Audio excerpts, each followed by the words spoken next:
এখন ছাগল আপনার, আপনি মাথার দিক দিয়ে কাটবেন না লেজের দিক দিয়ে কাটবেন, সিদ্ধান্ত আপনাকেই নিতে হবে। আম বাগানের সকল আম পাড়া শেষ হয়ে গেছে। এখন আমাদের পরবর্তী বছরের জন্য পরিচর্যা করতে হবে, যাতে পরবর্তী বছর আমরা কাঙ্ক্ষিত ফলনটা পেতে পারি। তো এই জন্য আমাদের প্রধানত যেটা করতে হবে, আম গাছগুলো এখন আমাদেরকে প্রুনিং করে দিতে হবে। তো প্রুনিং করার আগে আমাদের তিনটা বিষয় অবগত থাকতে হবে। আমাদের প্রথম বিষয়টা হচ্ছে কেন আমরা প্রুনিং করব, দ্বিতীয় বিষয়টা হচ্ছে আমরা কখন প্রুনিংটা করব, এবং তৃতীয় বিষয় হচ্ছে কিভাবে প্রুনিংটা করতে হবে। নাম্বার 1, আমরা কেন প্রুনিং করব। প্রথমত, আমরা যদি গাছগুলো প্রুনিং করে দিই তাহলে গাছগুলো অনেক ছোট থাকবে, এতে ফলের পরিচর্যা করতে আমাদের সুবিধা হবে। দ্বিতীয়ত, আমরা যদি গাছগুলো প্রুনিং করি তাহলে কি হবে, প্রত্যেক বছর গাছে ফল হবে নিশ্চিত। তৃতীয়ত, বাতাসে আমাদের এই যে মেন যে আম গাছটা, সেই আম গাছটাও কিন্তু হেলে পড়বে না, আর বাতাসে আম পড়ার সম্ভাবনা খুবই কম। তাই আমরা অবশ্যই গাছগুলো প্রুনিং করে দেব। নাম্বার 2, আমরা আম গাছ কখন প্রুনিং করব। তো আম গাছ সাধারণত বছরে 3 বার প্রুনিং করতে হয়।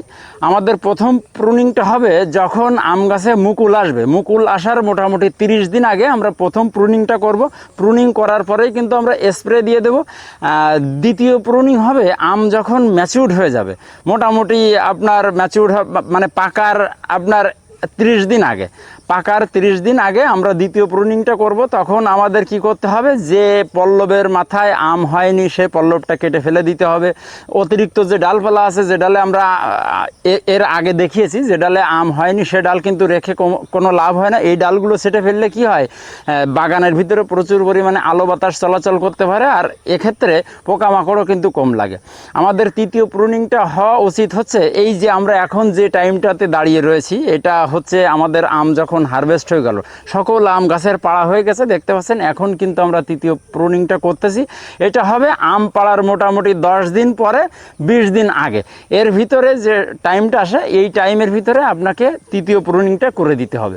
নাম্বার 3 হচ্ছে আমরা কিভাবে গাছটা প্রুনিং করব। তো প্রুনিং করতে গেলে আপনাকে সিকেচার ব্যবহার করতে হবে। সিকেচার দিয়ে যদি ডালের অগ্রভাগ কাটা হয় তাহলে যেটা দেখা যায়, ডালের অগ্রভাগ ফেটে যায় না। এই জন্য আমরা সিকেচার ব্যবহার করব। আমরা যদি দা ব্যবহার করি কিংবা যে কোনো অস্ত্র ব্যবহার করি, সেটা যেন ধারালো অস্ত্র হয়, এদিকে আমাদের খেয়াল রাখতে হবে। প্রুনিংটা সাধারণত নিজের উপরে নির্ভর করে, আপনি গাছকে কোন হাইটে রাখতে চাচ্ছেন। আপনি যদি নিজের হাইটের ভিতরে রাখতে চান তাহলে গাছের মানে এই যে ডালের গোড়ার অংশ থেকে আপনাকে কেটে দিতে হবে।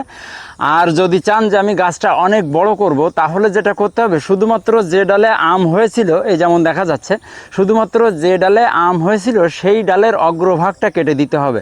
তো আমাদের মতে যে আল্ট্রা হাইটের ভিতরে রাখাই কিন্তু ভালো। বাণিজ্যিকভাবে যদি আপনি করতে চান তাহলে এরকম ছোট করে যদি রাখতে পারেন, তাহলে যেটা হবে আপনার কিন্তু সব দিক দিয়েই সুবিধা। তো আমরা এখানে যতটুকু বললাম এগুলো আমাদের সম্পূর্ণ নিজের অভিজ্ঞতা থেকে বলা হলো। এখন ছাগল আপনার, আপনি মাথার দিক দিয়ে কাটবেন না লেজের দিক দিয়ে কাটবেন, সিদ্ধান্ত আপনাকেই নিতে হবে।